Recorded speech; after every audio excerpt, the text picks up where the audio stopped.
Perfecto. Súper bien. Perfecto, Okay. Cali. Bueno, pues iniciamos. Buenas tardes, buenas noches, buenos días en algún lugar, y ya sea ahorita o cuando nos vean en grabación. Soy Leticia Gómez, soy la creadora y la directora del proyecto Sumar, de este nuevo congreso, su segunda edición, Nexus 2022. Estamos muy contentos y porque tenemos hoy a la presencia de una gran referente en su tema, Sally Verdesky, y vamos a escucharla. Ahorita yo voy a decirles un poquito de lo que ella es. No es todo, pero para tener una idea de quién es Sally Verdesky en el mundo. Es ingeniera química, combinando esta profesión con la de coach ontológico profesional certificado. Se ha entregado a la alquimia de la transformación de las personas en el mundo empresarial.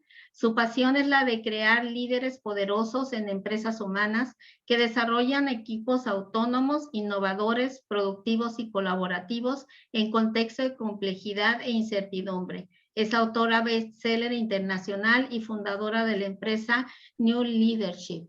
El día de hoy nos va a estar hablando de conversaciones transformadoras para el liderazgo y la innovación dentro del eje del Congreso de Innovación y Tecnología. Bienvenida, Sally, un gusto contar contigo.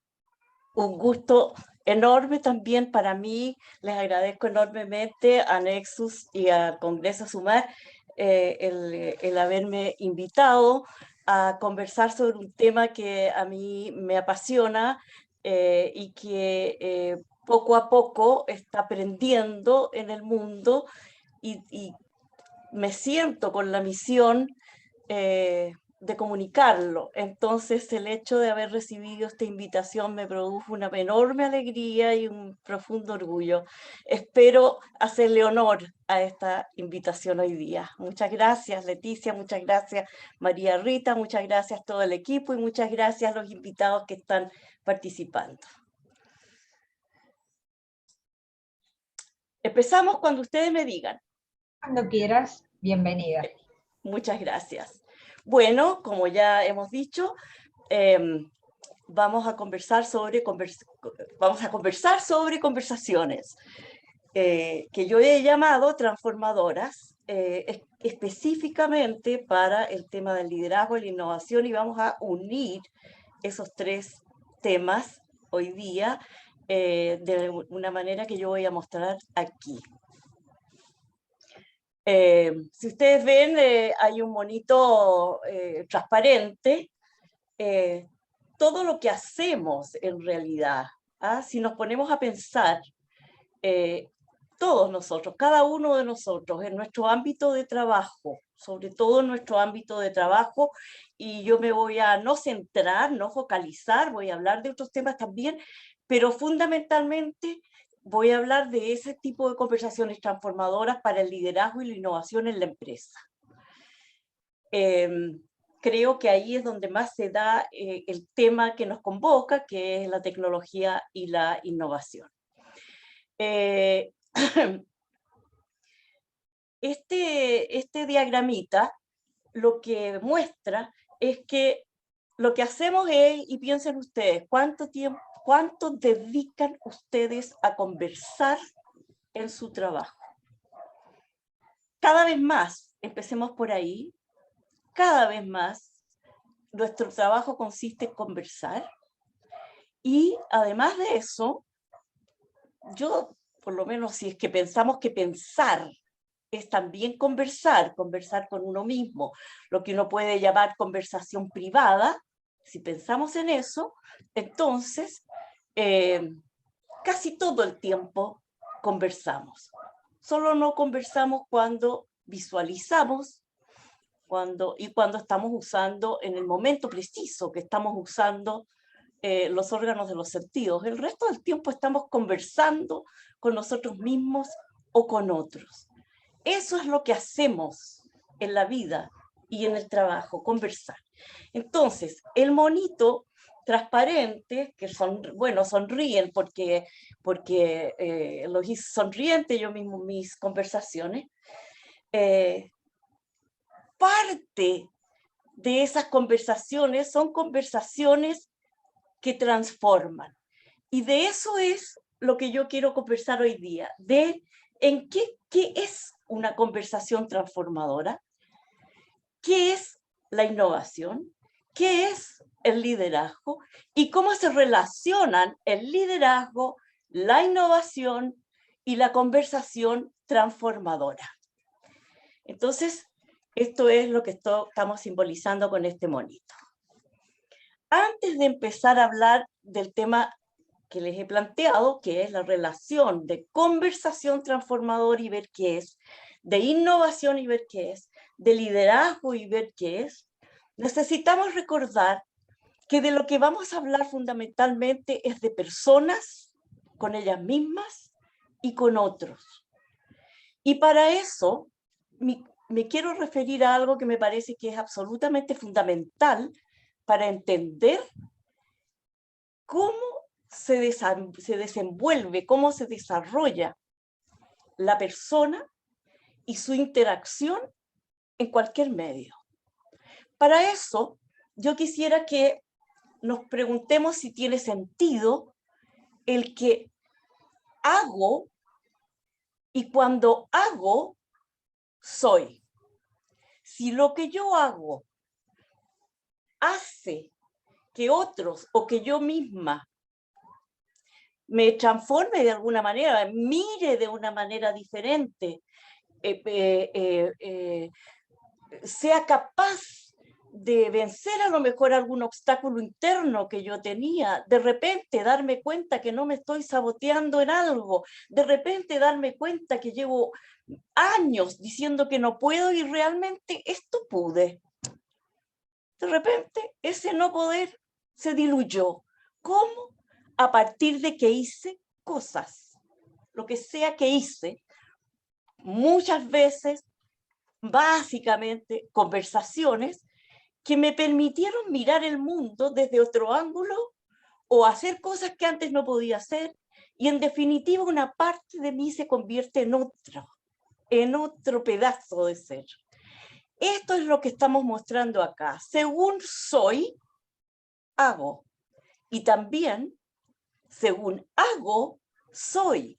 Y se produce entonces un circuito eterno.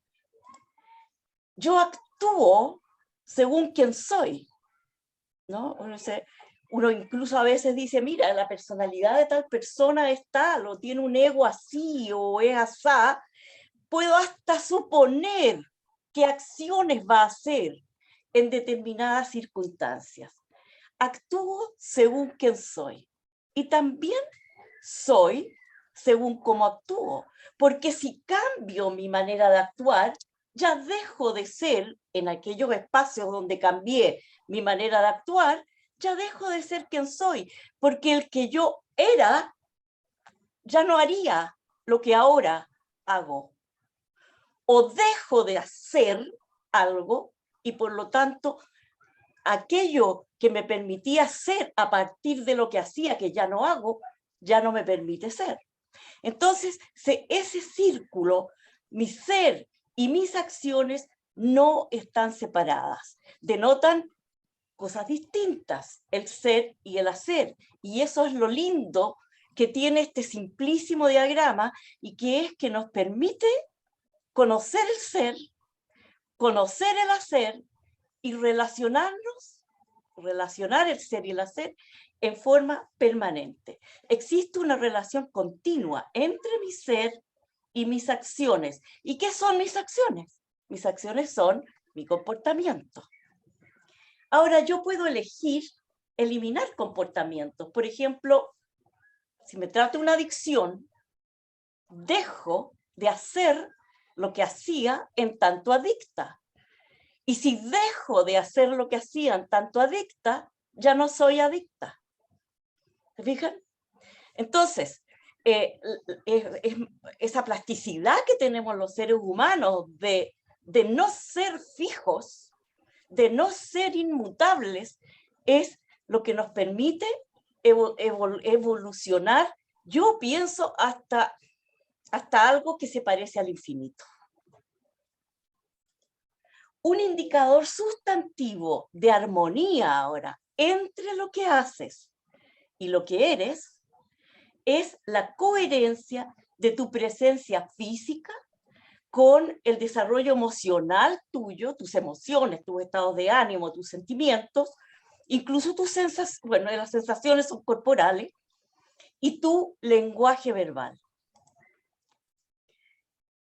Entonces, este esquema nos muestra que hay una relación entre nuestro cuerpo, entre la corporalidad, que yo llamo en realidad presencia física, va más allá del cuerpo, es como yo aparezco ante el otro, es tan importante lo que yo siento en mi cuerpo como que el otro ve en mí, aunque no me conozca, a partir de mi presencia física, que no es solo el contorno de mi cara y mi peso y mi altura, también es la energía que yo proyecto.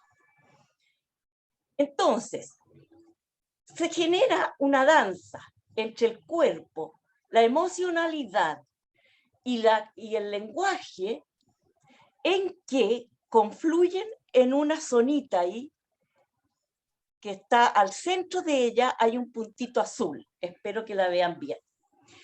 Esa zona donde confluye la corporalidad, el lenguaje y la emocionalidad, la llamamos zona de coherencia. Y yo les digo, piensen ustedes, cuando no estamos en nuestra zona de coherencia y decimos cosas como, me siento feliz, no doy más de alegría, y mi rostro tiene una expresión que tal vez no sea de alegría, ¿a quién le voy a creer yo?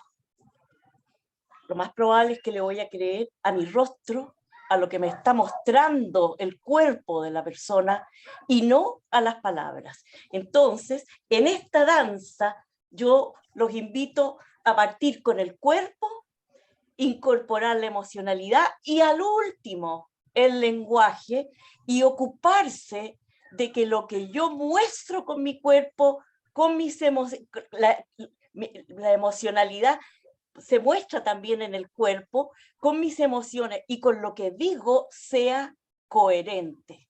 Y ahí sí es como yo voy a partir. Entonces, yo quisiera que en esta presentación mantuviéramos presente estas dos imágenes que hemos visto: ser y hacer. Según soy, hago, y según hago, soy. Y la danza que existe entre nuestra presencia física, la emocionalidad y el lenguaje. Hablemos un poquito ahora sobre el lenguaje humano. ¿Qué es lo que nos diferencia de los demás animales mamíferos? Bueno, es el lenguaje humano. Podríamos decir que los animales también tienen lenguaje. Yo estoy estrenándome prácticamente en conocer a perritos mascotas, porque mi hija y mis nietos tienen un perrito de 1 año, y están enloquecidos, les cambió la vida, y ya tienen por lo menos donde expresar sus afectos, su cariño, su intimidad, cuando no se atreven a expresarla en otros espacios. Ahora, el perrito hace cosas, hace cuando se encuentra con otros perros, uno podría decir conversan, pero lo que nosotros hacemos no conversamos así como conversan ellos. Lo que hacemos cuando nosotros le hablamos al perro y decimos, ay, estoy conversando con mi perrito, lo que estamos haciendo es humanizar, es antropomorfizar al perrito. No lo estamos tratando en ese momento como perro, lo estamos tratando como un perrito viejo, o sea, como un ser humano viejo, o como un ser humano guagüita. Le perdonamos cuando hace destrozos porque es guagüita, etcétera, etcétera. Guagüita es bebé. bebé. Perdón, guaguita acá en Chile es bebé. Entonces, es imprescindible que conozcamos de qué se trata esto del lenguaje humano. El lenguaje, para empezar, es acción. Yo no estaría acá si no hubiese mediado una conversación por WhatsApp de María Rita conmigo, en que en 1 minuto y medio se generó esta reunión en lo que a mí respecta y a ella, conmigo. Sin conversación, y que fue una conversación muy eficiente y muy efectiva, eso no hubiera existido, no estaríamos todos los que estamos acá hoy día conmigo participando de esta presentación. También el lenguaje confiere sentido a nuestra vida, porque nos explicamos las cosas. O sea, nos contamos cuentos que nos hacen clic, que nos hacen sentido, que nos hacen que nuestro cuerpo, emocionalidad y lo que vamos a decir coincidan, sean coherentes, encontramos sentido o no se lo encontramos a la vida. También el lenguaje humano genera identidades, genera relaciones, genera compromisos, genera mundos. O sea, el lenguaje humano es tremendamente crucial para diferenciarnos de quienes no son humanos y nos permite a los humanos hacer cosas que a los no humanos no les está permitido hacer, porque el lenguaje humano es recursivo. Nos permite aprender sobre lo que ya sabemos, nos permite aprender sobre lo que hemos aprendido. Y eso es lo que en realidad a mí me hacía decir que podemos pensar en un desarrollo cercano al infinito de lo que queramos desarrollar en nosotros mismos y en nosotros con nuestras comunidades, dado que somos capaces de aprender a partir de lo que hemos aprendido. Entonces, si yo hubiera partido diciendo el lenguaje humano, miren qué maravilloso el lenguaje humano, a lo mejor hubiera quedado la sensación de que eso es lo importante. Yo quisiera que recuerden que el lenguaje humano lo incorporo después de que he incorporado mi corporalidad y mi emocionalidad, que yo llamo las emociones, los estados de ánimo y los sentimientos, los llamo emocionalidad. Y entonces, una vez que ya hemos visto qué está pasando con nuestro cuerpo y qué es lo que está pasando con nuestra emocionalidad, tenemos que darle coherencia a ello con el lenguaje que nosotros utilizamos. El lenguaje solo no nos sirve, no nos permite usar todo esto que tiene. Somos cuerpo, emociones, lenguaje todo el tiempo. Ahora, ¿qué es una conversación? Esta palabra comunicación, tanto que se usa, nosotros vamos a usar muchas palabras que se han convertido en lugar común y vamos a intentar resignificarlas hoy día. Una conversación es la comunicación entre dos o más personas, ahí la llamamos conversación pública, o consigo mismo, que la llamamos pensamiento o conversación privada. Ahora, ya hemos dicho que conversamos casi todo el tiempo y no siempre conversamos bien. La calidad de las conversaciones va a determinar la posibilidad que tú tienes de desarrollarte personalmente, va a determinar la viabilidad de tus proyectos, por ejemplo, de tu empresa, tu efectividad, tu éxito o fracaso. Y en la conversación no es solo lenguaje humano, es cuerpo, emociones, lenguaje. Siempre hay comunicación. Aquí muchas veces decimos es que entre ellos no hay comunicación. Eso no existe. Siempre hay comunicación. Cuando decimos que no hay comunicación, lo que estamos diciendo es que no nos satisface la comunicación que hay. Y eso es porque la calidad de nuestra conversación deja que desear. Por lo tanto, ¿qué dicen ustedes? ¿Se puede aprender a conversar?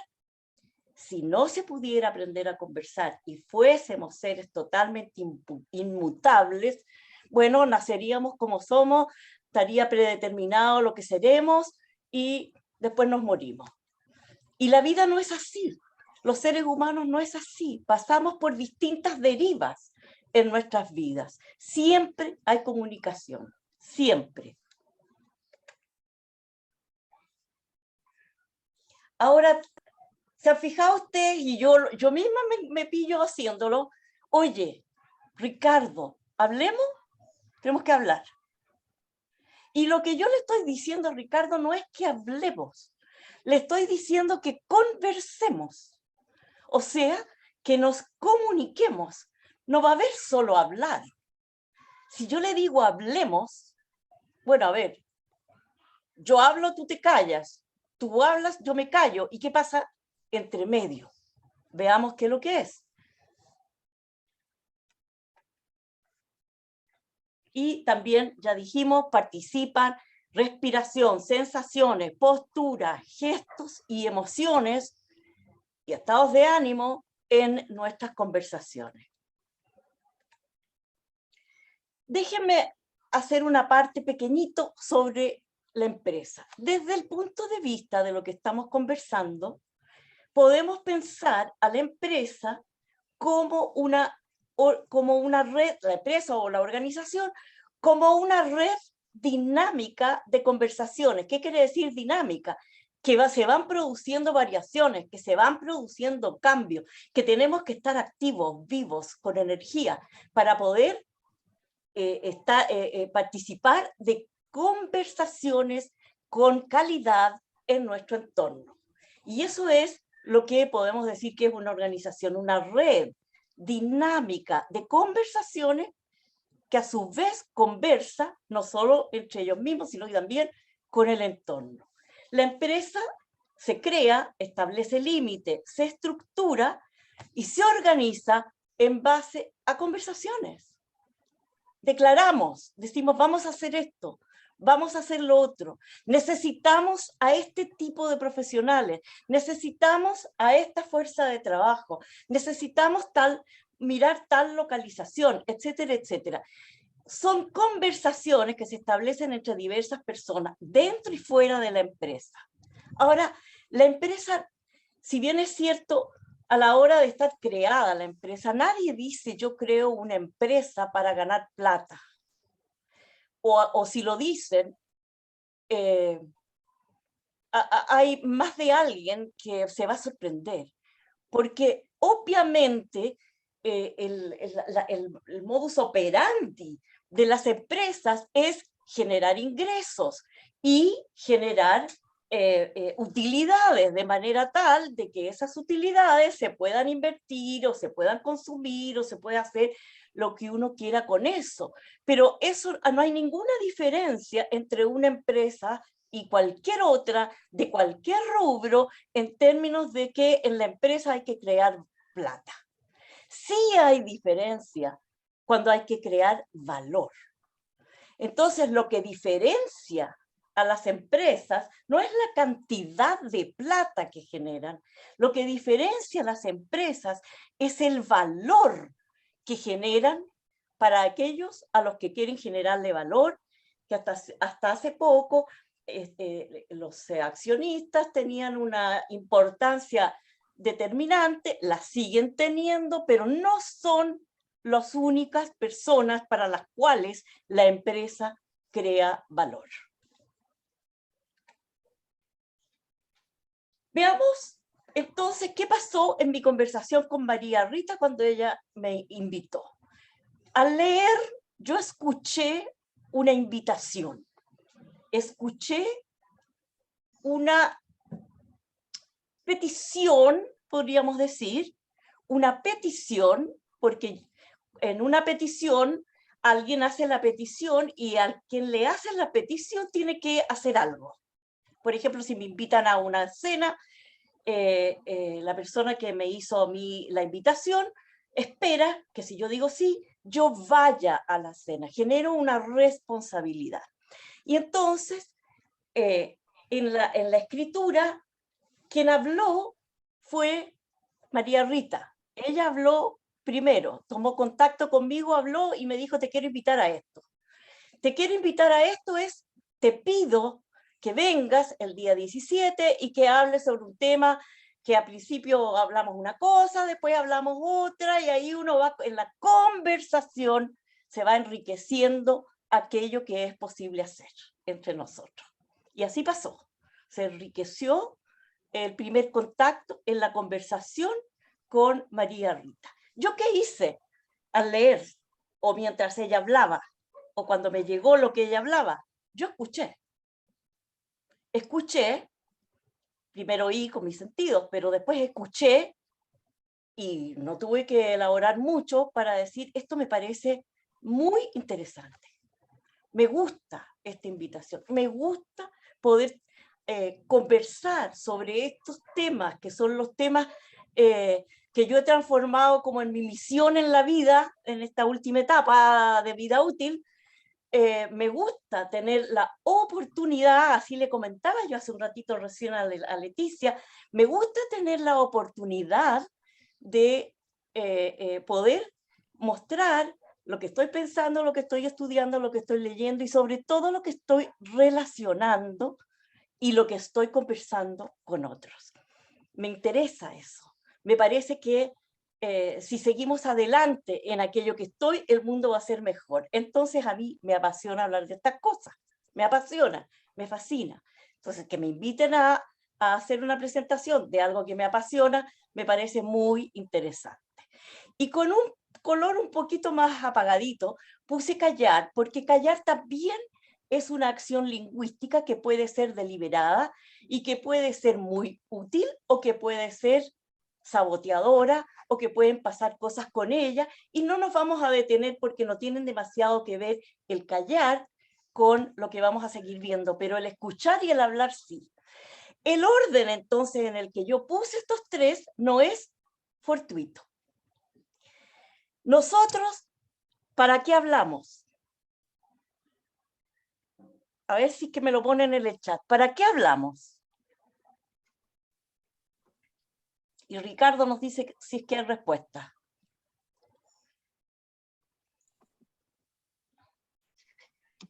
Ricardo, ¿hay alguna respuesta? ¿Para No. qué hablamos?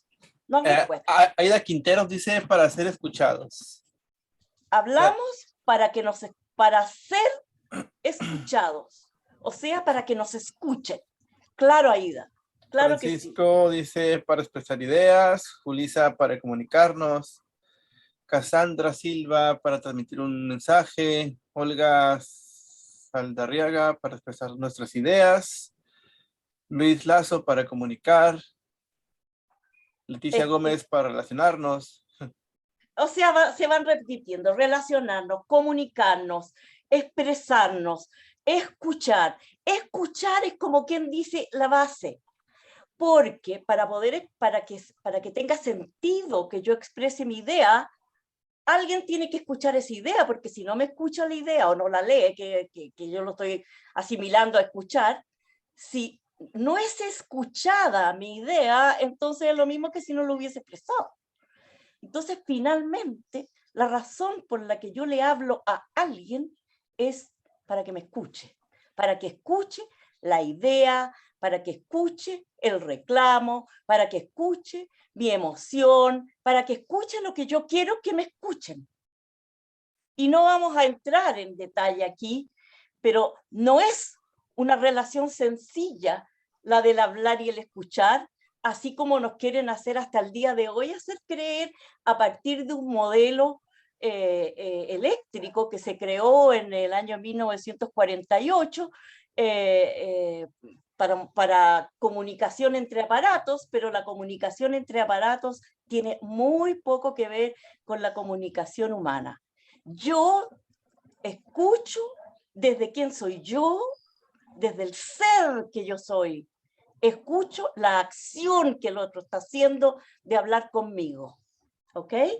Y yo desde el ser que soy escucho. Y yo puedo escuchar distinto como escucha Ricardo o Leticia. Veamos ahora las conversaciones transformadoras. Yo les quiero, antes de entrar, a mostrarles. Esto de la conversación transformadora es un aporte que traigo aquí a la conversación, en el sentido de que hay conversaciones de distinto tipo. Y uno de los tipos de conversaciones que hay son conversaciones que no se quedan solamente en la acción o solo generan acción, sino que logran esas conversaciones transformar el ser que yo soy. Hay una acción, que es la conversación, que yo la escucho y que al escucharla me pasan cosas en el ser que yo soy que pueden lograr transformarme. Y de eso quiero contarles algo que me sucedió a mí hace muchos años, en la década del 80. Tuve alguna cercanía especial porque yo traducía, por traducción inmediata, una conferencia que una escritora, filósofa, una maestra de la India, discípula directa, y muchas de nosotros pensamos que estuve enamorada de él, de Krishnamurti, que a lo mejor algunos de ustedes han oído hablar de él, que fue un maestro que conocimos mucho desde la década del 50 hasta la década del 70. Ella vino a Chile varias veces. Yo tuve el honor y la posibilidad de estar 2 veces y de ser, digamos, las cosas se hacían de manera informal. Yo ofrecí traducir y entonces yo traduje y después convertí en libros, ¿cómo se puede decir? Libritos chicos, las conferencias de Vimala. Y en una de ellas me costó mucho traducirla porque me impactó a tal punto que yo la sigo recordando casi intacta, esa conversación de ella con su público, y la voy a contar. Y es la siguiente: yo había estado en un medio social complejo, porque por un lado era un medio muy rígido y muy las cosas se hacen como tienen que hacerse, etc. Y por otro lado, un medio en el que la persona no es importante, lo importante es el grupo. Y por lo tanto, si alguien quiere hacer desarrollo personal, es una manifestación de egoísmo. Entonces yo estaba como ella misma nos enseñó, con una pierna yendo hacia el norte y con otra pierna yendo hacia el sur. ¿Qué le pasa a uno cuando anda con una pierna hacia el norte y otra hacia el sur? Se desgarra. Entonces andaba bien desgarrada yo por la vida. Y ella dijo, así como yo digo que el ser y el hacer es un circuito, ella dijo: no hay posibilidades de contribución social sin desarrollo personal. Y no hay posibilidades de desarrollo personal sin contribución social. O sea, las dos cosas son diferentes, son simultáneas y son imprescindibles para una vida personal y social.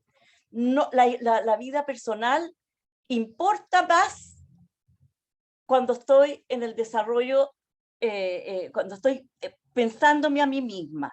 ¿Qué hacía ella? Ella se asignaba 4 horas diarias de vigilia para ella. En esas 4 horas, o sea, el horario de las conferencias tenía que adaptarse a las 4 horas seguidas en que ella estaba consigo misma en vigilia.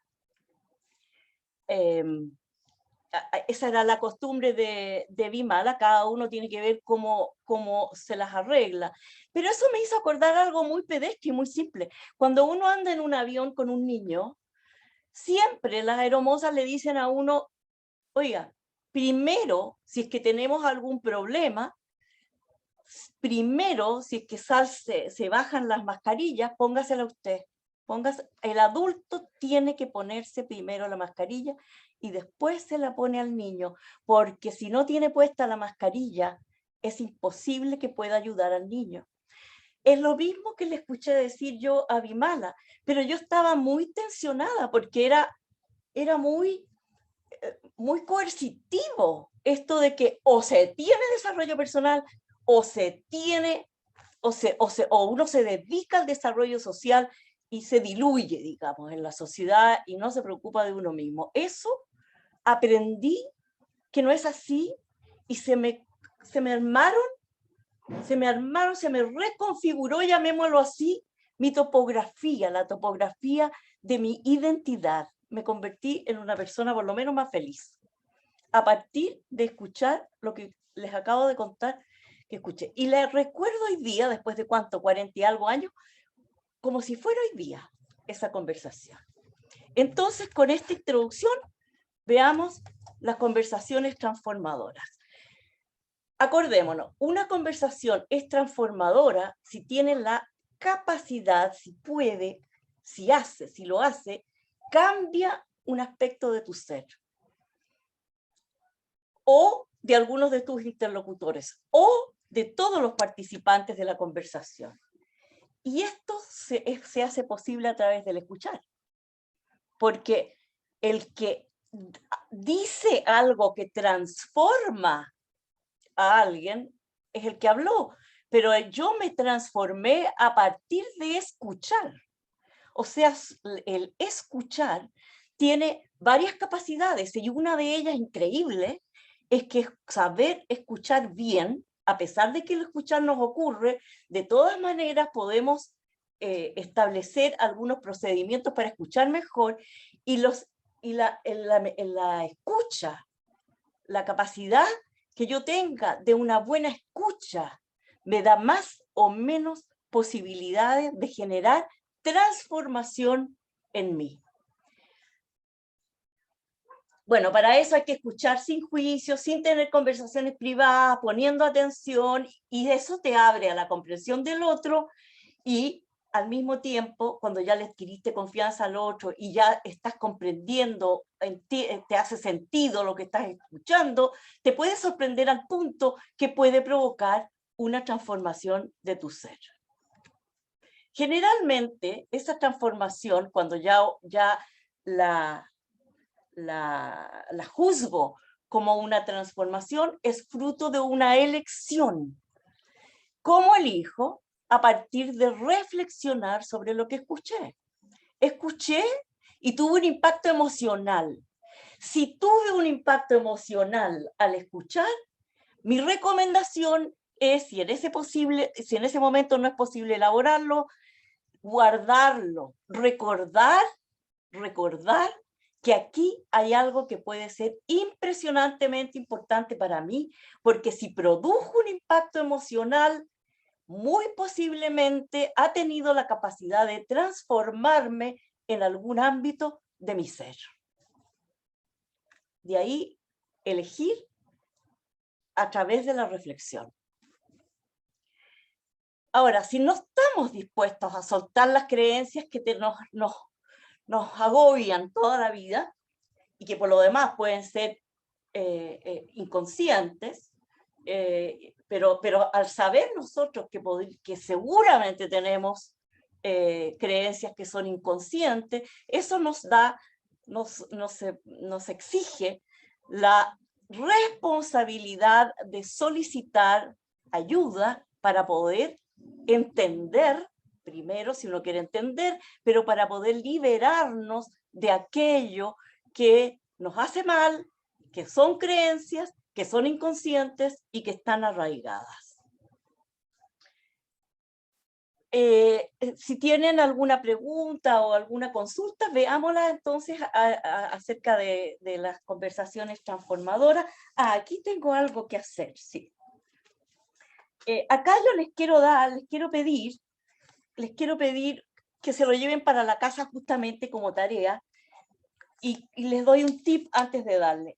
Si yo tengo un recuerdo muy vívido de una conversación sostenida y que me impactó mucho emocionalmente, lo más probable es que haya transformado algo. Entonces yo los invito a darse cuenta de si tienen alguna conversación con alguien que recuerden muy, muy nítidamente y entonces desde allí recordar esa conversación y intentar ver qué pasaba con ustedes antes de la conversación y qué pasó después.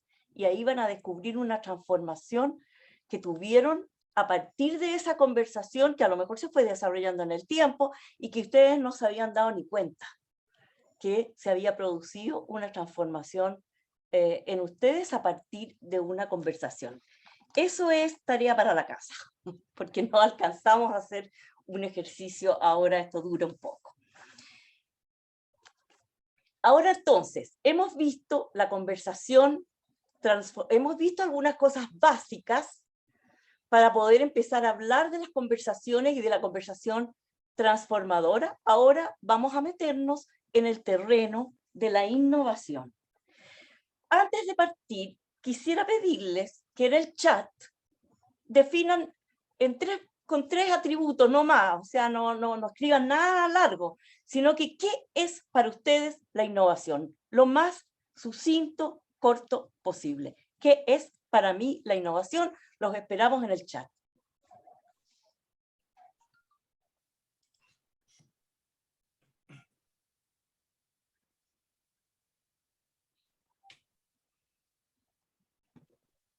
Olga dice crear lo que no existe.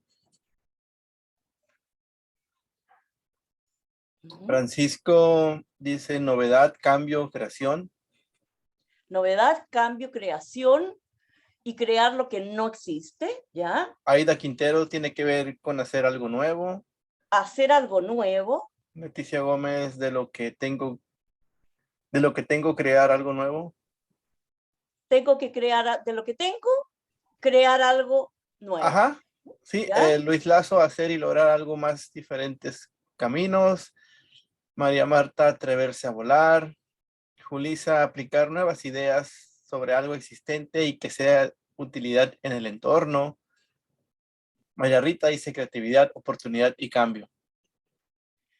Bueno, estamos desde atreverme a volar. ¿Qué es atreverme a volar? Y si me atrevo a volar, bueno, ¿qué significa atreverme a volar? Porque el otro día vi a alguien con un equipamiento así elevándose un poco de la superficie y todavía no estamos volando como individuos. Entonces, atreverme a volar es una metáfora para qué, y yo invito a la persona que hizo esa metáfora, atreverme a volar, ¿para qué? Contéstate la pregunta, innovar es atreverme a volar. ¿A volar? ¿Para qué me atrevo a volar? ¿Qué quiero que pase con ese vuelo?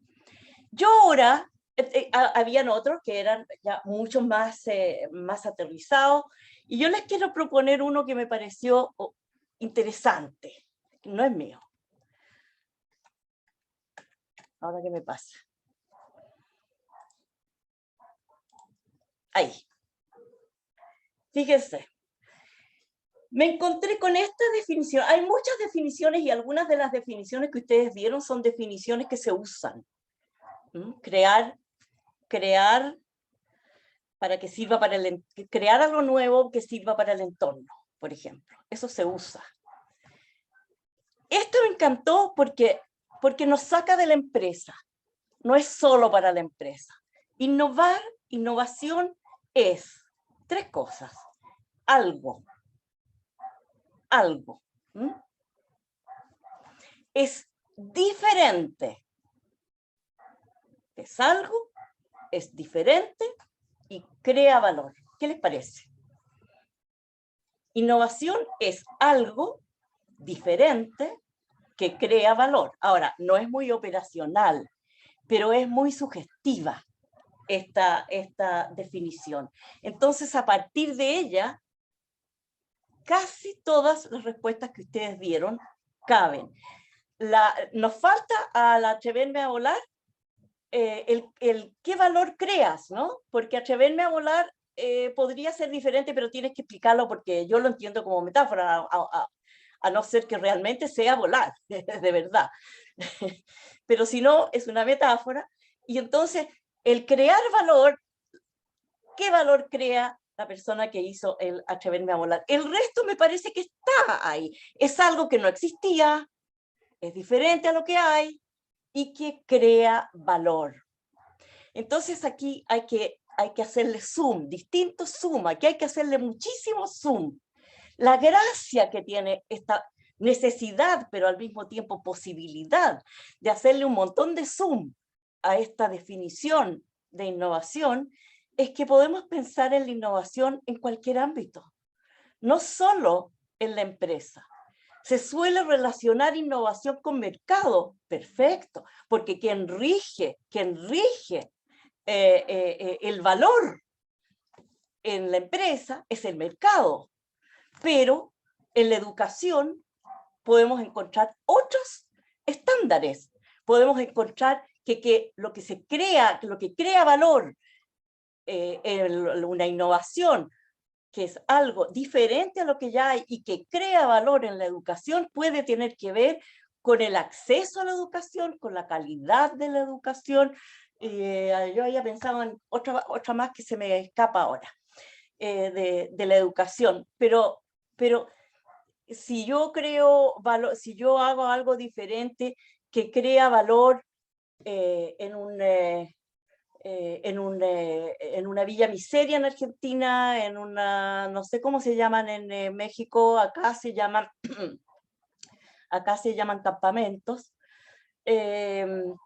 donde vive gente pobrísima, ahí hay montones de espacio para la innovación, tanto de la gente que está allí, como de otras personas. Entonces, la innovación que se llama innovación social es algo diferente que crea valor para un conjunto determinado de la sociedad. No es para toda la sociedad tampoco, o sea, es necesario ir acotando, es necesario ir tipificando, es necesario ir operacionalizando, y lo lindo de esto, a mi juicio, es que se puede pensar en que en cualquier ámbito de la vida donde hayamos humanos, podemos innovar. Hay un gurú que yo sigo de los negocios que se llama Gary Hamel, que yo lo sigo desde hace más de una década, que ha estado en Chile, y que cuenta la historia de un hermano de él, que era el gerente de un conjunto de hospitales de una cierta región en Estados Unidos. Y sus hospitales tenían, pongámosle, si la media de la satisfacción del cliente, de la satisfacción del cliente con la atención que recibía, si la media, pongámosle que fuera 75%, en ello era como un 45%. Y estaba desesperado, él quería mejorar eso. Él encontraba que había que mejorar eso. Y entonces empezó a mirar, a ver, a hacer, aquí, allá, y de repente se le ocurrió la siguiente palabra: amor. Se le ocurrió esa palabra, amor. Amor y la gentileza del amor. Y invitó a toda la gente, primero que nada, a entrenarse a toda la gente que trataba pacientes, las invitó a entrenarse en innovación y a aprender a sacar el amor que tienen en ellos. Sí, era gente que a veces hacía 30 años que atendían y le habían enseñado a atender como le habían enseñado a atender, y se habían olvidado por completo de que eran seres humanos atendiendo a seres humanos que estaban afligidos por lo demás. Entonces, con el entrenamiento y la práctica del amor y de la gentileza, y grupos donde se conversaba sobre qué es lo que pasaba, para hacer un cuento largo corto, al cabo de algo así como 3 meses, cambiaron del 45 al 95% de aceptación de la atención al cliente. Mi pregunta, ¿innovaron o no? A lo mejor poner sí no en el chat. Y Ricardo nos dice. ¿Ah? Claro. Sí. ¿Innovaron o no? Llevamos 2 sí, Francisco y Héctor. Ya. Esos son mis socios.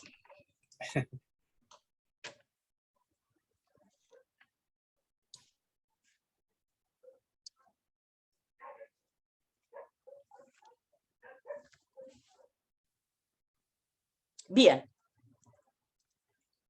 La innovación es algo diferente, la gentileza y el amor que estaba ausente, que crea valor, la gente estaba feliz y pasaba algo interesante que también se ve en la empresa, que si algo le gusta, le apasiona al usuario, si le fascina al usuario, y hay algunas imperfecciones en la gestión o qué sé yo, la van a pasar por alto.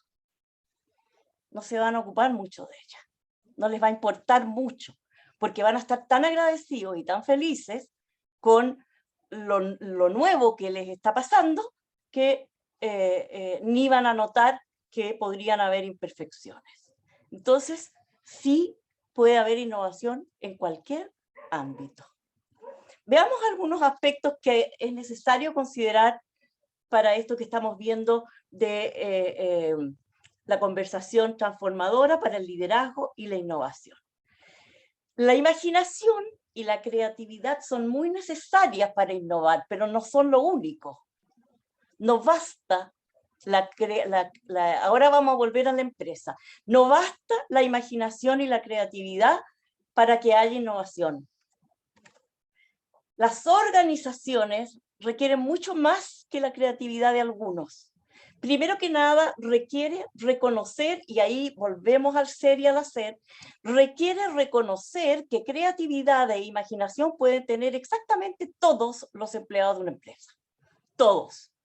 Y por lo tanto, en una organización se requiere desarrollar un clima que le permita a todos educarse y entrenarse para resolver problemas, para desarrollar productos y servicios y para aportar colaborativamente en su entorno de trabajo.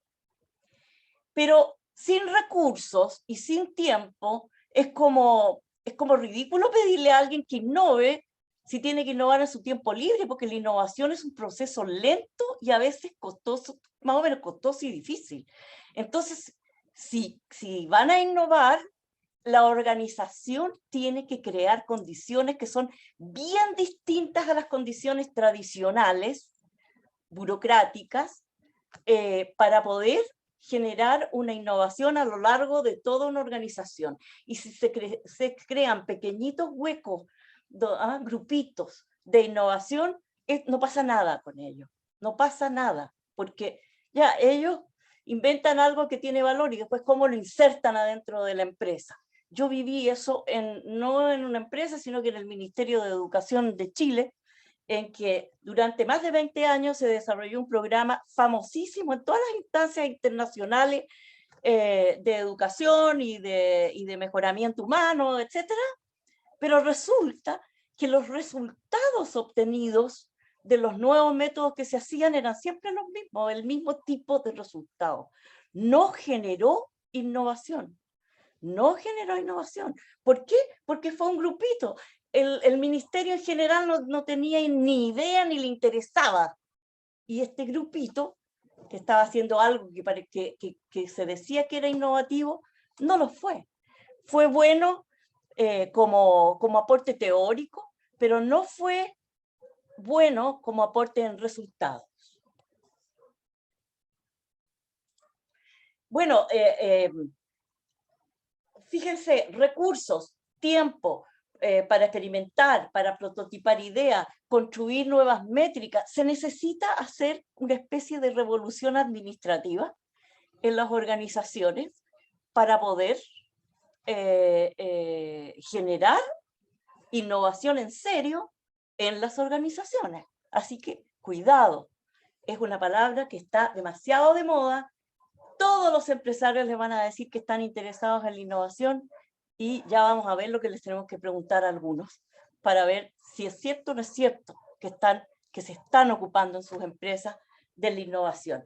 Y la innovación es un factor clave de éxito en la empresa del siglo XXI porque genera diferenciación de productos y servicios que cumplen funciones similares.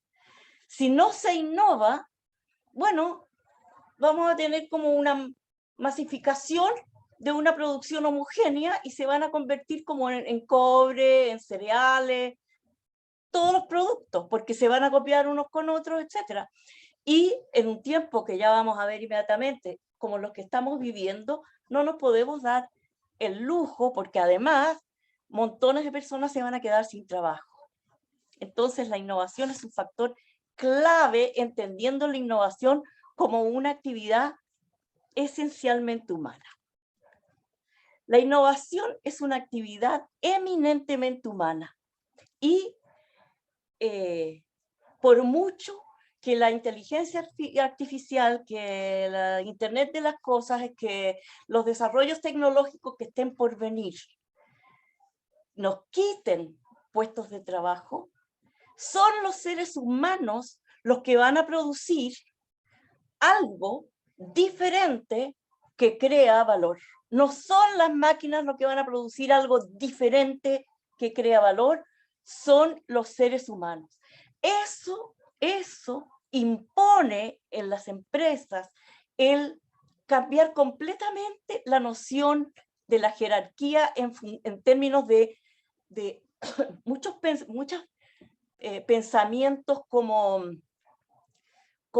de que cuando un grupo de trabajadores hace trabajo que es necesario, pero que no requiere demasiada pericia ni demasiado estudio, se hace un parangón del hacer con el ser, como un ser no muy inteligente, como un ser que no es demasiado capaz. Si mantenemos esa manera de pensar el ser de las personas que hacen trabajos que no son de gran pericia técnica y conocimiento, si nos mantenemos pensando que son de baja capacidad intelectual, no vamos a llegar nunca a empresas que innoven. Además, que se va a ver cada vez más claramente que estamos faltándole el respeto a esas personas, porque estamos identificando a partir de un hacer que nosotros mismos les hemos pedido que hagan, el ser que ellos son, y peor que eso, el ser que podrían ser, porque a lo mejor no están siendo el ser que podrían ser, porque no están exigidos de más. Entonces, al ser la innovación una actividad eminentemente humana, al ser necesario que todos se imbuyan en eso, nace la necesidad de que todos en la empresa conozcan qué es lo que es el negocio y se capaciten en comprender, por lo menos a nivel de las personas fuera de la empresa con las cuales ellos interactúan, como clientes mismos, como mensajeros, como toda la gente que llega a la empresa y conversa con ellos. Ellos necesitan entender, tener nociones del negocio. Esto parece una locura, a lo mejor en países como los nuestros en Latinoamérica, pero en otros lugares esto ya está ocurriendo. Ya está ocurriendo. Bueno, me imagino que casi todos ustedes ya habrán visto repetidamente en qué consiste el VUCA en inglés o VICA en español.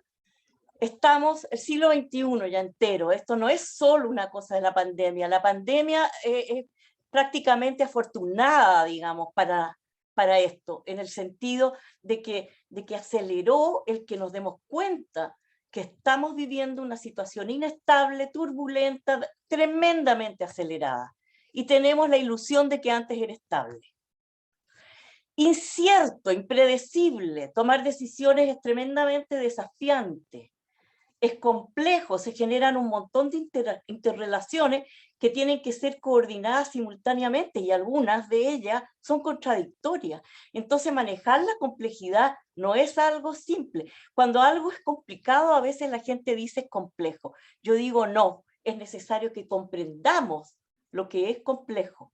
Que algo sea complicado porque el problema es difícil, en fin, un problema de matemática difícil, es complicado, es difícil, pero complejo, estamos hablando de muchas variables que interactúan y que interactúan para cualquier lado, interactúan sistémicamente para cualquier lado y entonces se hace necesario como andar en un helicóptero y superar esas complejidades y mirarlas desde arriba, en vez de meternos en ellas.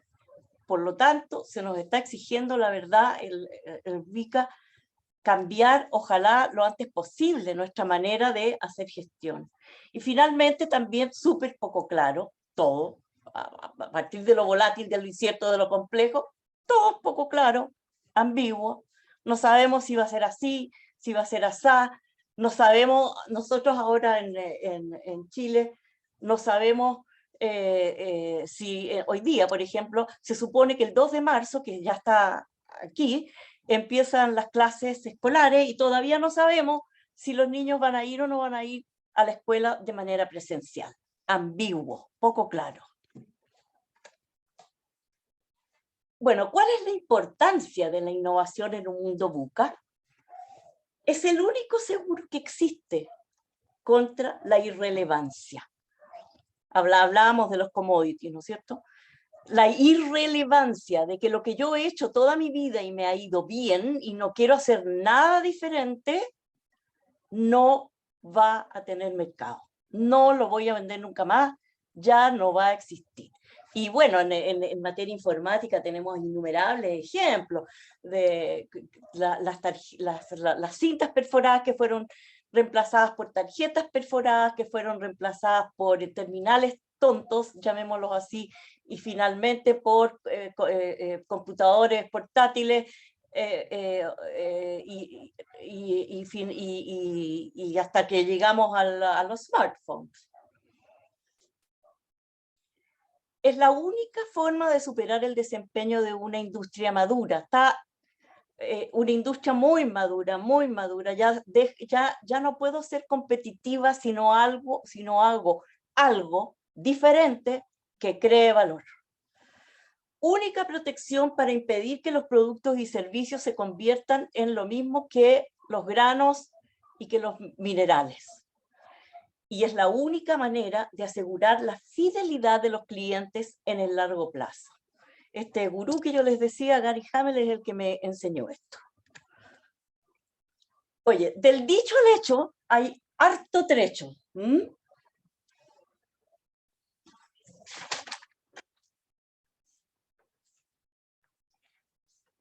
Hace algunos años, poquitos, según una encuesta que hizo el Boston Consulting Group, 79% de los gerentes generales o CEOs consideraban la innovación como su primera prioridad.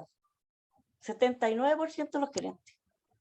Más o menos en la misma época, en otra encuesta, no de ellos, sino que de McKinsey, con seguramente empresas como del mismo tipo, a lo mejor no todas las mismas, pero se deben haber repetido empresas y del mismo tipo, un 94% de las empresas encuestadas por McKinsey estimaba que el desempeño en innovación en su empresa no era malo, era pésimo.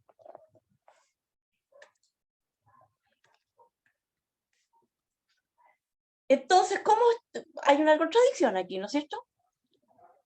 Y esa contradicción se da. Ahora yo me imagino que ahora que está de moda en nuestros países hablar de innovación, se debe dar con mayor intensidad esta discrepancia entre la importancia que yo digo en público que tiene la innovación y lo pésimo que va con lo que hago. Yo ya he dicho algunas cosas de por qué les va tan mal. Porque sacar un grupito chico para que haga innovación y después no haya cómo insertarla en la empresa no tiene ningún sentido. Porque hay que respetar a cada persona y cada persona tiene capacidad de innovar. Pero la innovación no va a ocurrir sola, la innovación tiene que ocurrir con capacitación, con montones de inversión en tiempo de los trabajadores que tienen que poder tener su posibilidad, ¿no? de investigar, de hacer prototipos, de proponer. Entonces, este mismo Gary Hamel le hizo 3 preguntas a colaboradores de primera línea. qué son ellos. Por ejemplo, personal administrativo, personal de call centers, personal de bodegas, personal de soporte tecnológico, de relativamente bajo skill y de qué es lo que tienen en común. Me gustaría que me lo pusieran en el chat. ¿Qué tienen en común el personal administrativo, el personal de call center, el personal de bodega, el soporte tecnológico? ¿Qué tienen de común? Todos ellos.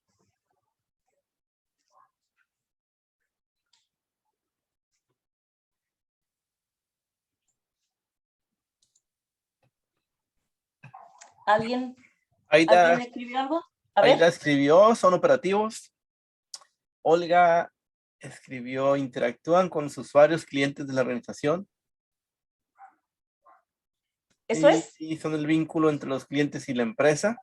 ¿Ya? Francisco, sus clientes son internos. Perdón, ¿qué dice Francisco? Sus clientes son internos. Julisa dice, trabajan en ambientes cerrados y hacinamiento. Y Bueno, Héctor, eso no es, eso depende de cuáles. ¿Mm? y Héctor escribió acciones tácticas y operacionales que se acercan al cliente. Exacto. La cercanía con el cliente es lo que, con el cliente o usuario, o el cliente o representantes del cliente, con personas ajenas a la organización en general. Son los que reciben los reclamos, son los que reciben los llamados para cualquier cosa de venta, de todo.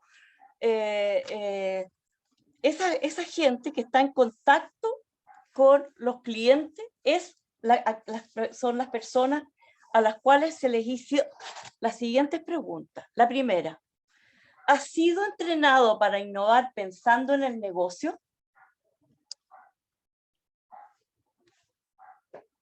Segunda, ¿tienes acceso a financiamiento y tiempo laboral para experimentar? Se fijan que son cosas que ya hemos dicho. Y él hizo estas preguntas. ¿Tienes claro que tu jefe y el jefe de tu jefe son formalmente responsables por la innovación? O sea, han hecho una descripción de tu cargo donde la innovación está.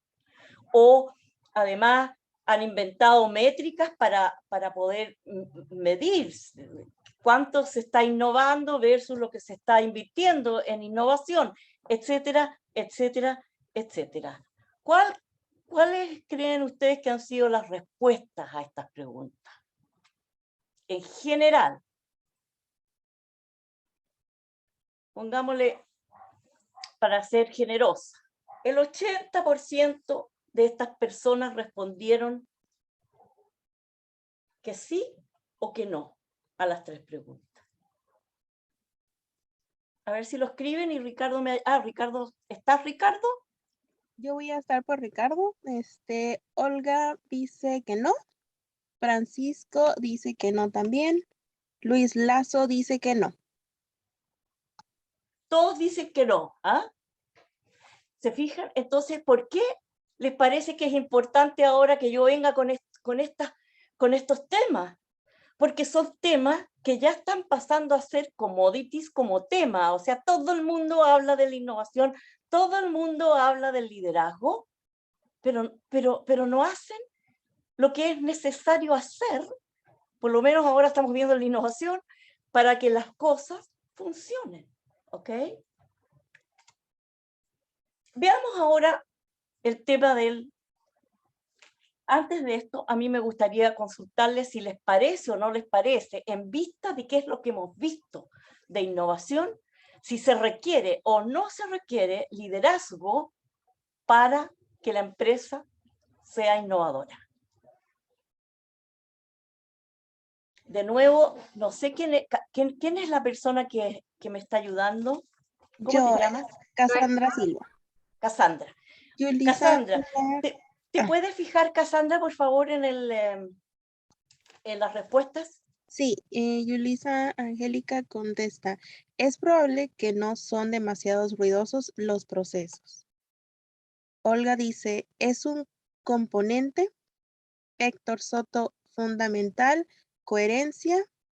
Aida Quinteros dice, sí es muy necesario liderazgo para innovar. Francisco dice absolutamente. Ajá. Bueno, la mayor parte de ustedes dice que se requiere liderazgo para innovar y esa es la razón por la cual esta charla se llama Conversaciones Transformadoras para el Liderazgo y la Innovación, porque es tan fenómeno el cambio administrativo, el cambio en la gestión de las empresas que hay que hacer y el cambio en el ser de las personas, de jefes, de todos en realidad, los cambios en el ser y en el hacer que se requieren para que las empresas innoven y al mismo tiempo, si las empresas no innovan, se van a morir. Es tal el cambio que se requiere liderazgo. La innovación no se va a producir sola, no se va a producir por generación espontánea. Ahora, no estamos hablando de los cargos. El liderazgo no tiene que ver con los cargos.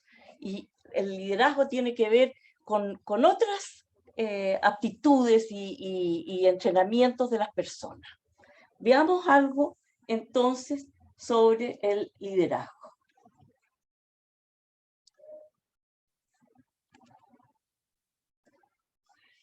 Unas pocas palabras sobre la evolución del liderazgo. Para empezar, no estamos, igual que con innovación, no hay mucho consenso sobre qué es lo que es el liderazgo.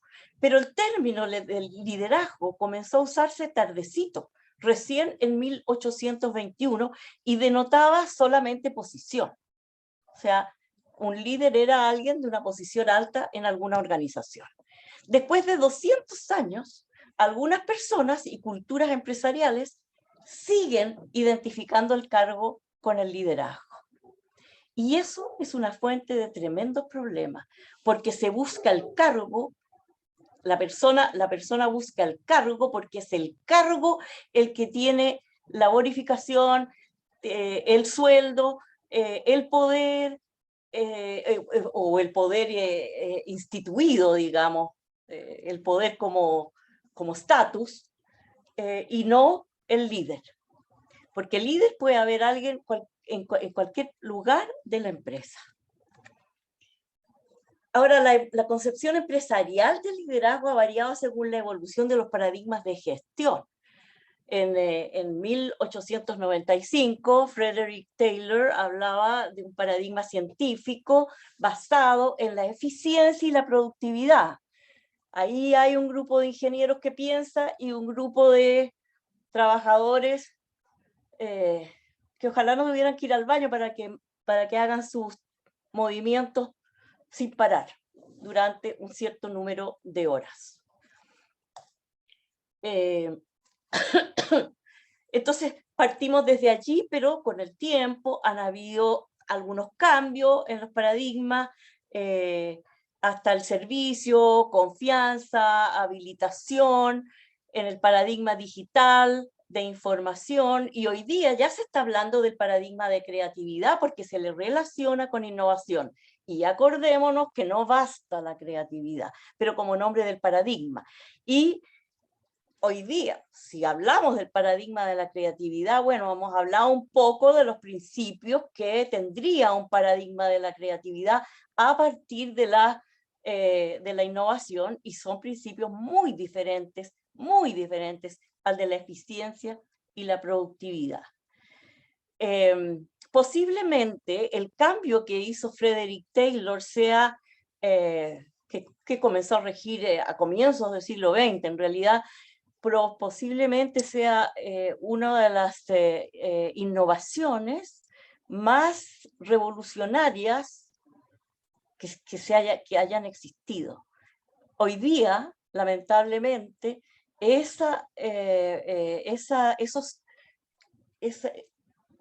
fue tan revolucionario que han permanecido, digamos, los principios hasta el día de hoy, y hoy día son bastante perjudiciales. Y fíjense que en una misma empresa puede haber más de un paradigma. Hay un equipo de trabajo acá, un equipo de trabajo allá, en una misma empresa, y puede haber más de un paradigma de gestión. ¿Cómo conversan después entre ellos? ¿Cómo se puede hacer una empresa coherente a partir de paradigmas que son tan distintos como el orden y la dominancia, el control y el orden versus la confianza y la creatividad? ¿Cómo se pueden unir en una misma empresa? No se unen. No se unen. Entonces, eso conduce a la persistencia de la falta de consenso y imagínense la falta de claridad que puede haber sobre qué es lo que es el liderazgo, qué es lo que es un buen líder y qué espera la empresa de nosotros. ¿Sí? ¿Cómo has visto el poder? En la concepción tradicional, es la capacidad de ejercer control e imponer nuestra voluntad sobre otros. Es funcional al modelo de Taylor. Por ejemplo, el jefe sobre los subordinados o el jefe de más de X personas. Alguien me dijo que yo seré feliz, me dijo un gerente, me dijo, yo seré feliz cuando yo tenga a mi cargo más de 1.500 personas. ¿Y para qué? ¿Para qué? Me pregunto yo. ¿Qué valor crea el tener poder sobre esas personas? ¿Para hacer qué? ¿En beneficio de quién? Hay una concepción del poder diferente que está cada vez más aceptada y que consiste en que el poder es una capacidad diferencial. Yo puedo más que tú o tú puedes más que él para lograr que las cosas pasen o que no pasen. Es cosa de decisiones, ¿sí? Ejemplo, poder de convocatoria, poder de decisión, poder de satisfacer a los clientes. Ahora ahí puede haber un tema, y es que cuando alguien se destaca en algo, después lo pasan a un cargo superior en el que no están sus competencias requeridas, y sí se requieren competencias que la persona no tiene, y eso lo produce la burocracia. Bueno, con todo, toda organización para su subsistencia necesita que haya gente que puede más que otra ver que las cosas pasen o que no pasen. Toda organización necesita de una estructura de poder, pero hay que ver cuál es la concepción de poder de esa estructura. Y el poder puede ser legítimo y también puede ser ilegítimo. Puede haber mucho poder, pero ser ilegítimo, según si es o no aceptado por aquellos sobre quienes se ejercen, bueno, según la autoridad formal que tienen esas personas para aceptar el poder. O sea, yo, por ejemplo, yo no tengo poder para rebatirle una multa por infracción de tránsito a un policía. Yo no tengo esa autoridad.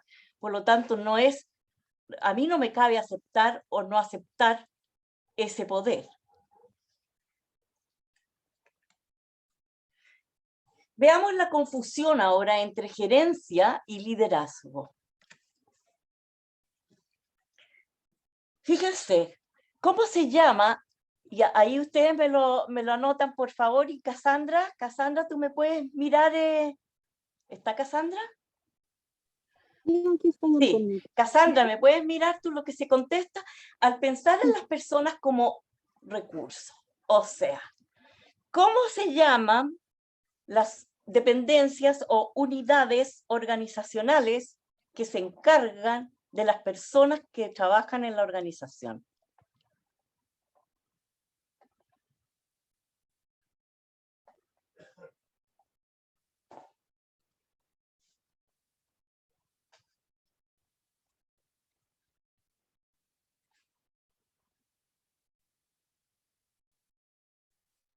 ¿Ya, Cassandra? Contesta Francisco, gerencia de recursos humanos.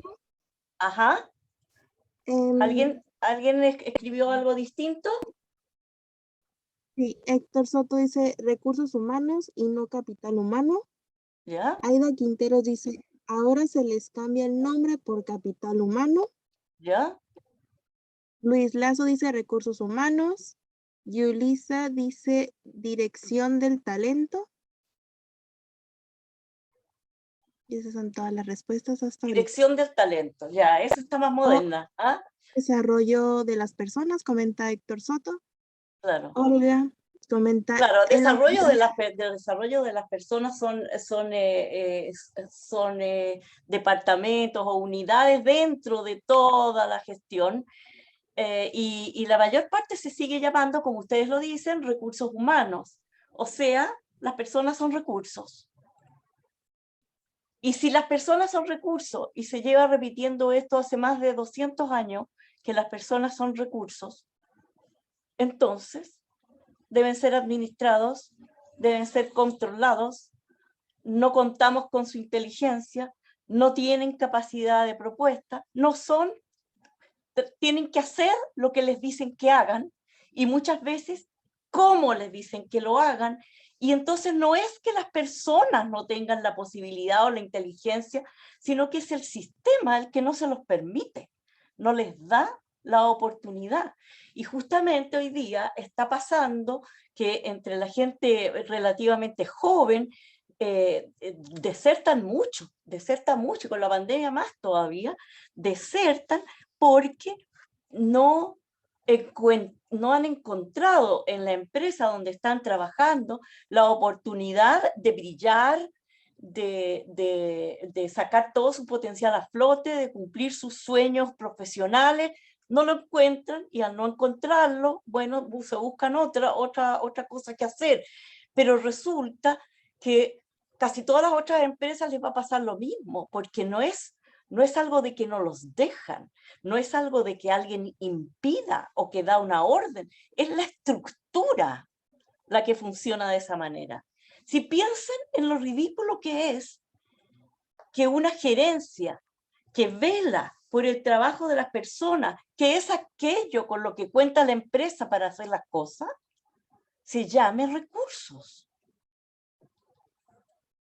Y cuando se habla de capital, capital tiene una connotación de inversión financiera. No es muy distinto de recurso. Es un paso adelante, pero no nos resuelve el tema de que no estamos considerando a las personas en todo su potencial humano.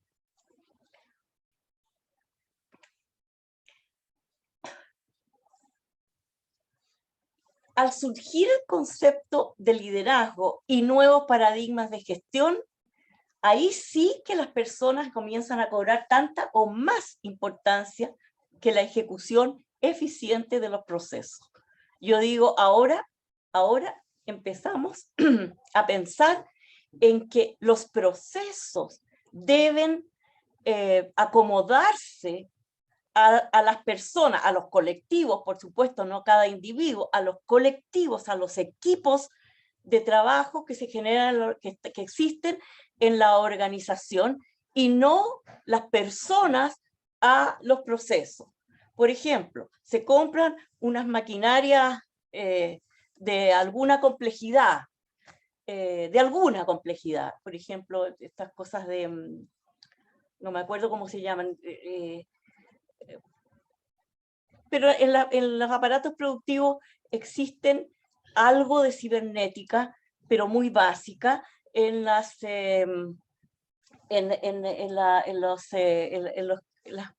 producción, y se importan porque le gustó a alguien en una feria y porque compró muchas y le hicieron una rebaja, compró un gerente general y cambió las maquinarias porque ya estaban viejas las maquinarias que habían, y no se entrenó a la gente, no hay ninguna nadie tiene ninguna experticia en el tema.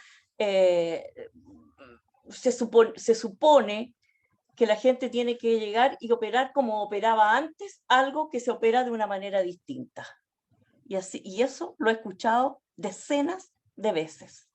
Me lo han contado clientes decenas de veces, en que se toman decisiones de compra en que no se le consulta a nadie. La persona que compró no sabía que había que, en fin, aprender esto y lo otro, y que esto no funciona así, sino que funciona así. Y bueno, a veces tienen que volver a las maquinarias antiguas.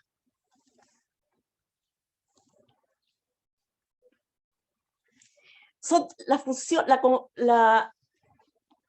aquí hay una tremenda confusión. La función del gerente y del líder puede estar radicada en una misma persona, pero las funciones son súper distintas.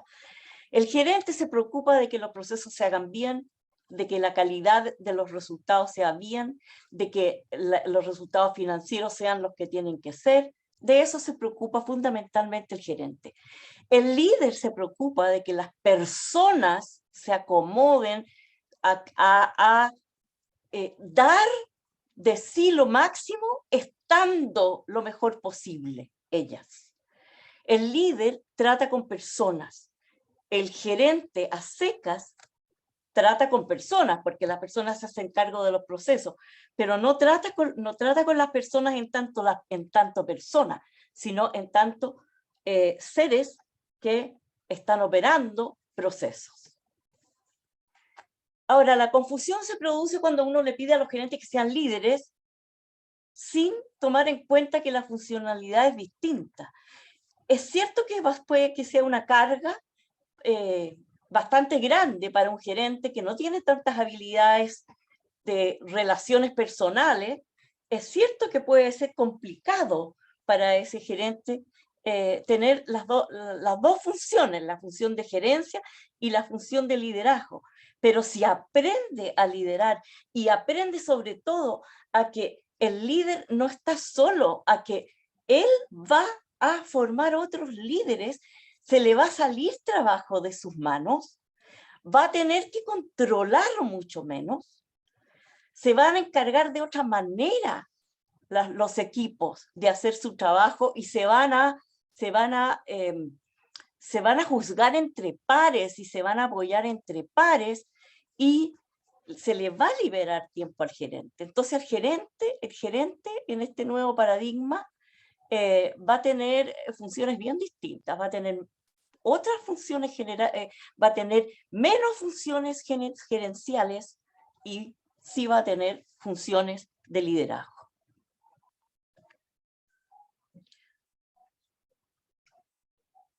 Ahora, hemos dicho, no tengo que tener un cargo directivo para ser líder. El liderazgo lo juzga el liderado. Y muchas veces se habla de liderazgos, incluso de liderazgos negativos en algunos equipos de trabajo, porque hay gente que tiene mucho carisma o hay gente que tiene su propia agenda o hay gente que tiene la capacidad para poder convocar y relacionarse con un montón de personas y enseñarles a ellas y poder ser líder en la organización. Ahora, aparte del líder, de la conversación transformadora, que les mostré yo lo que yo considero que es una conversación transformadora, les quiero mostrar otra contribución propia y que es el líder poderoso. Hemos hablado del liderazgo en general. Ahora quiero hablarles de un tipo de líder que es el tipo de líder que se necesita en el mundo VUCA y que yo lo llamo el líder poderoso. ¿Qué distingue a un líder poderoso? ¿Qué se les ocurre que podría ser?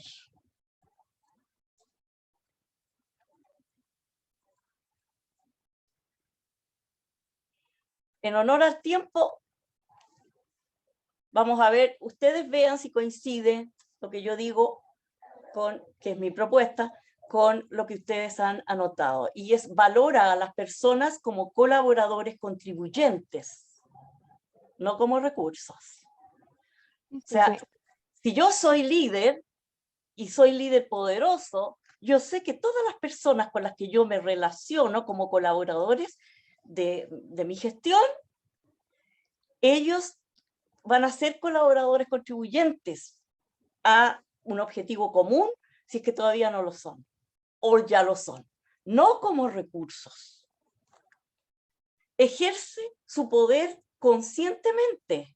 Él sabe que tiene poder, él sabe que tiene una capacidad diferencial para hacer o para no hacer, pero lo hace con humildad. No lo hace con un tremendo ego.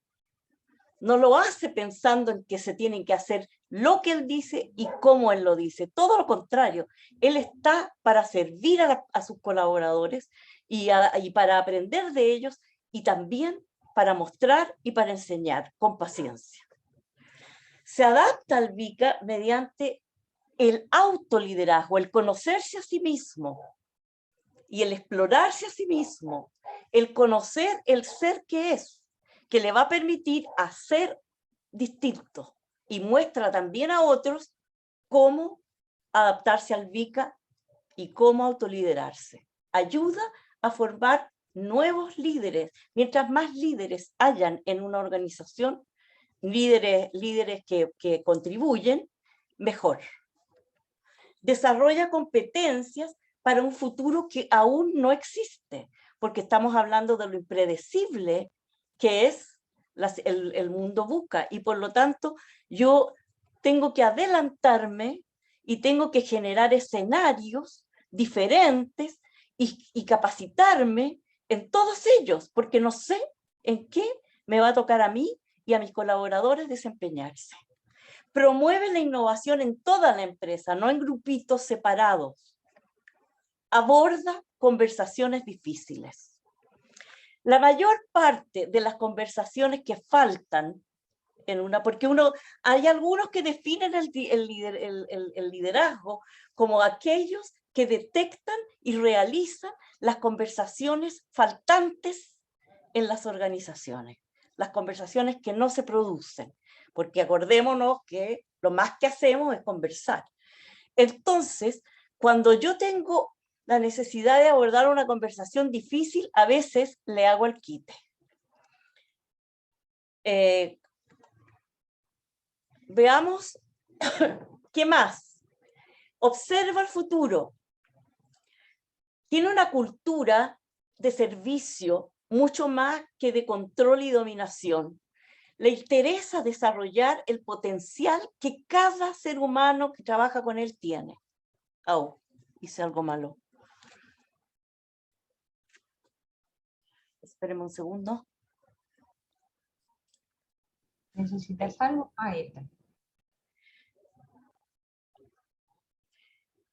Él tiene que meterse con la tecnología, porque si no se mete con la tecnología, si no se convierte en un usuario avesado tecnológico, si no está todo el tiempo leyendo sobre las tendencias y el efecto de las tendencias, no va a ser capaz de poder ejercer parte de su cargo, ni como gerente ni como líder, porque no va a saber qué ni cómo invertir en tecnologías para poder avanzar en la empresa.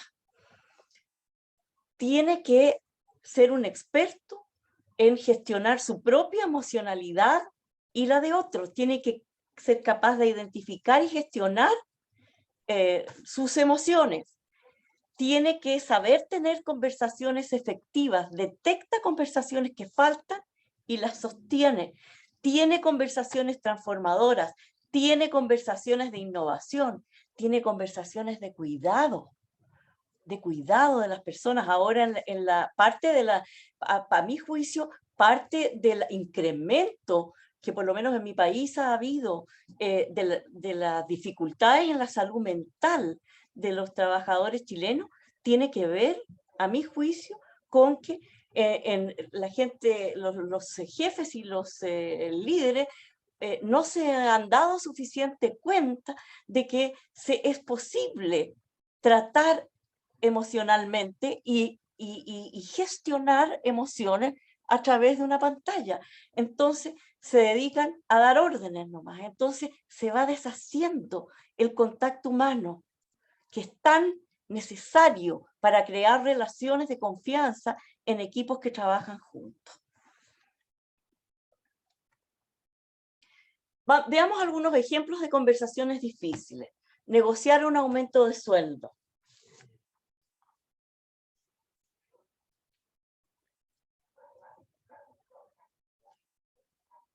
Lidiar con personalidades difíciles.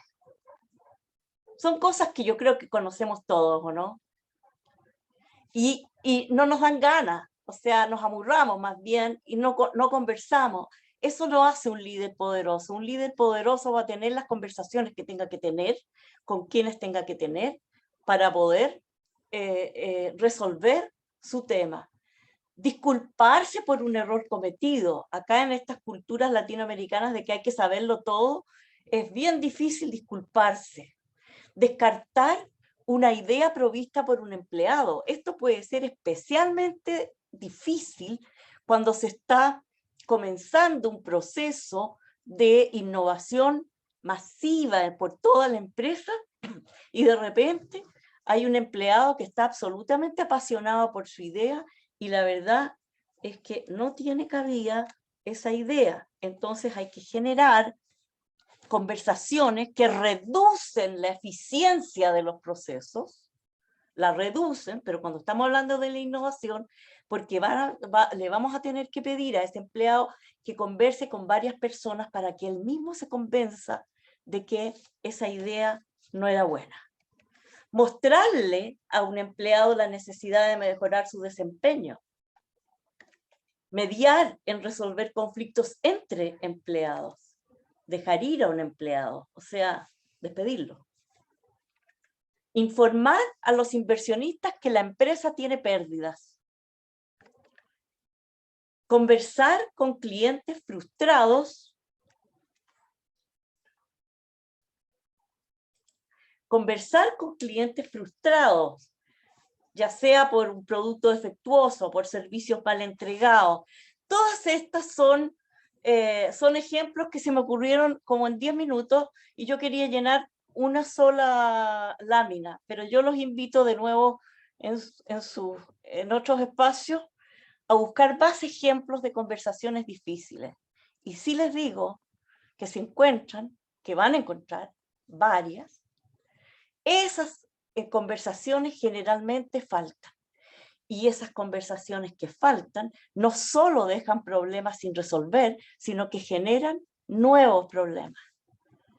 Entonces un líder poderoso se da cuenta que por mucho que le cueste, tiene que aprender a través del autoliderazgo y a través de conocer distintos tipos de aproximación a las conversaciones, que eso es aprendible, cómo generar una o más conversaciones sobre cada tema difícil.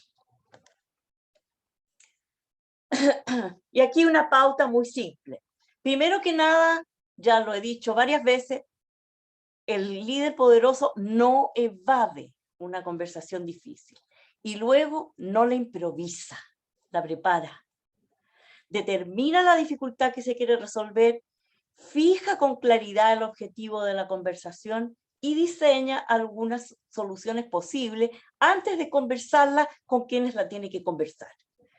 Escucha a su interlocutor antes de hablar y chequeas la escucha durante la conversación en el sentido de que se cerciora de que escuchó lo que le quisieron decir. Pregunta, oye, yo te escuché esto. ¿Es esto lo que tú me querías decir? Aclárame un poco más. Bueno, en ese caso podría generarse una conversación transformadora. Ya hemos visto cómo escuchando podemos generar una transformación. Acordar acciones. Al acordar acciones, distintas personas van a prometer distintas cosas y hacer seguimiento de las promesas mutuas que se han hecho. Entonces, antes de irnos, yo les quiero preguntar, para que haya innovación sistemática en una organización, ¿Se requiere un simple liderazgo o se requiere un liderazgo poderoso? En que a lo mejor vamos a detectar más atributos de los que hemos comentado hoy día. ¿Qué piensan? ¿Poderoso o cualquier liderazgo? Cuéntenos de nuevo. Cassandra, ¿tú nos vas a ayudar? Sí, nos comenta Luis Lazo, poderoso. Poderoso, Luis Lazo. ¿Alguien más? Bueno, no sé cómo estamos en el tiempo, no tengo el reloj acá, ¿ves? ¿Cómo estamos? Estamos muy mal en el tiempo. Estamos muy mal en el tiempo y yo no sé si tenemos posibilidades de si hubiese quedado alguna inquietud o alguna consulta, algún comentario así que está ardiendo la persona por hacerlo. Si alguien Podríamos hacerlo a lo mejor con... no lo puede hacer en el chat. yo creo que lo podría hacer ya en vivo. ¿Ah? ¿Quieren hacer alguna pregunta? Yo creo que... Pero antes de salirme yo, antes de dejar esto, yo los quiero invitar a que lean mi libro, El Emprendedor Nobel, y que a lo mejor si quieren le sacan una fotito aquí, si alguien de ustedes me quiere contactar. Hay un montón de... aquí hay un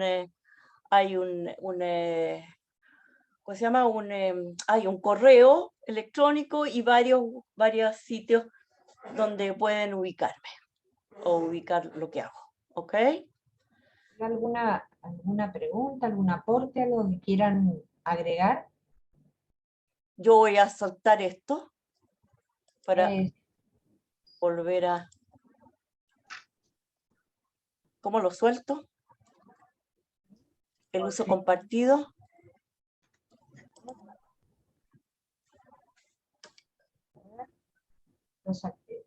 eso ahí. Y salí cerrando más. Ya, ahí sí. Entonces yo quisiera saber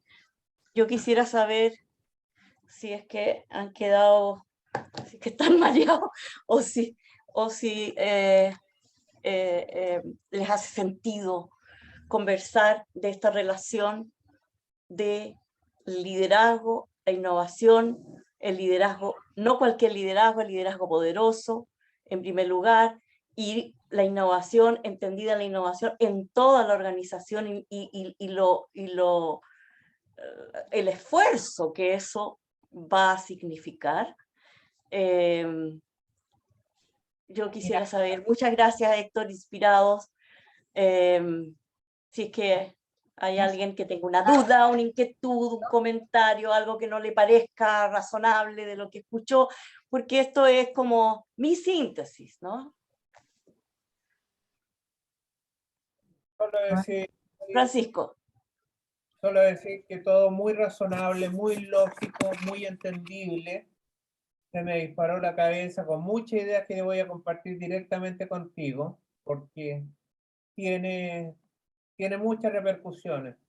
Muchas gracias nomás por haber tenido la oportunidad de escucharte en esta ocasión. No, muchas gracias por responder a la invitación. Gracias, Francisco. Bueno. Si quiere hacer algún aporte, si no, recordamos las ideas fuerzas que nos fuiste dejando, que son un montón realmente. Nos quedamos con todo esto de crear valor, nos quedamos con las apreciaciones acerca del poder y del liderazgo, el valor, qué valor crea el tener poder sobre las personas y para hacer qué y en beneficio de quién. Nos preguntabas, y creo que esas son preguntas muy poderosas, también como que la innovación es algo que crea valor y es posible innovar en cualquier ámbito de la vida. Y hablaste del amor y de la gentileza del amor, que a veces cuando trabajamos con empresas suena así como una palabra que la sienten como romántica, pero en realidad es una energía y una fuerza poderosa que define las relaciones. Gracias por los conceptos de creatividad e imaginación que pueden tener todos los empleados de la empresa, y la necesidad de recordar que la organización necesita crear las condiciones para que esa creatividad pueda impulsarse y pueda verse. Y la innovación es el único seguro contra la irrelevancia. Manejaste varias, varias frases célebres, que seguramente yo llamo frases célebres, aquellas que te da ganas después de escribirlas y dejarlas en algún lugar muy visible para recordarlas. Para verlas de vez en cuando, recordarlas.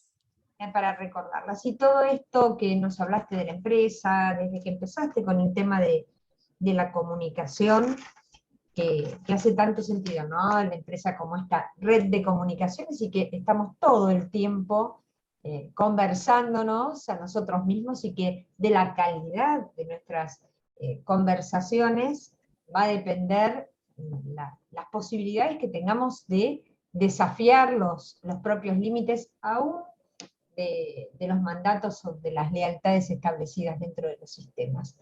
En nombre de todo Sumar, en nombre de todo el equipo de Sumar, de toda la gente que dijo que sí y estuvo disfrutando con nosotros de tu exposición, en nombre de todas las personas que no las estás viendo, pero que van a seguir en el canal de YouTube pasando una y otra vez esta ponencia para poder seguir aprendiendo, en nombre de todas y cada una de las integrantes del equipo. Tendría que decir todos y cada uno, porque hay varones, pero la mayoría es esta energía femenina con la que venimos impulsando este proyecto y acompañándola a Leti. Así que muchísimas gracias, Ali. Un enorme placer, gracias por todo lo que nos dejaste.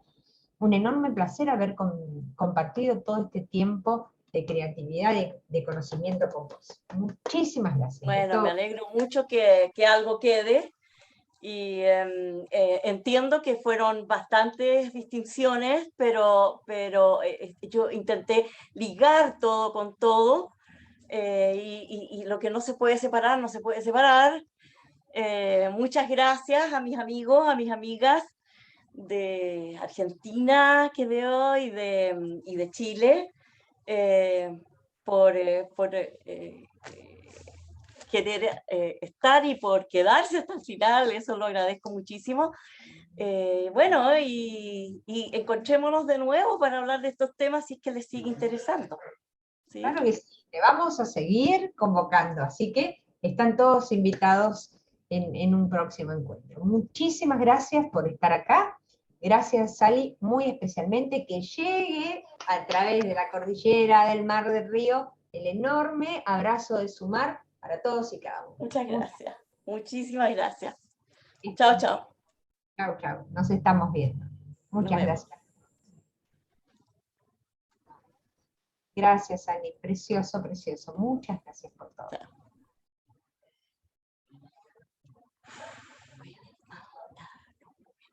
¿Quedaste bien?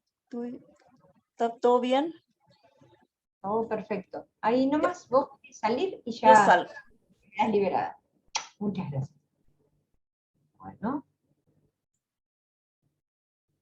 Bueno, Ricardo, ¿qué te pasó? Porque yo no te veía, pero no te encontraba y dije, ¿qué le pasó que no habló más? Lo que pasa es que tuve que ir al baño y le pedí a mi compañera, a Cassandra, que si me cubría en lo que regresaba, pero ya luego las preguntas se le hicieron a ella y yo ya no comenté. Pero aquí estuve. Me llamó la atención, yo dije, ¿qué le pasó? Y me fijé enseguida que estuviera, digo, a ver si nos quedamos sin nuestro hombre tecnológico. Y como yo no lo había visto a Cassandra en otra oportunidad, dije, uy, alguien del grupo tuvo, ¿cómo te va? ¿Cómo estás? Ah, no te había visto. Sí, le dije directamente a ella, le mandé un mensaje directamente a ella. Y le comenté, ¿sabes qué? Voy al baño, ¿me puedes cubrir cualquier cosa? Y me dijo, sí, claro, yo aquí estoy al pendiente. Pero ya que regresé, Sally ya le preguntaba a ella, entonces yo dije, pues bueno, pues igual también es parte del equipo y pues que siga, ¿no? Había visto y la vi así de golpe y dije, wow, alguien del público dijo, empiezo a leer yo porque no lee nadie y me asusté porque pensé que había pasado algo. Bueno, listo, entonces está todo bien. Gracias por todo bien. Cassandra también es parte del equipo de nosotros. Ajá. Muchas gracias, Cassandra. Disculpa. Chicos, gracias. Gracias por todo. Rita, un beso. Nos estamos viendo. Bueno, Que tengan muy buena tarde, no sé qué horario tengan, pero... Bueno, Buenas excelente noches, día, son las 10 de la excelente. noche. Ok, buenas noches, nos vemos mañana. chao. Chao. Gracias, que descansen.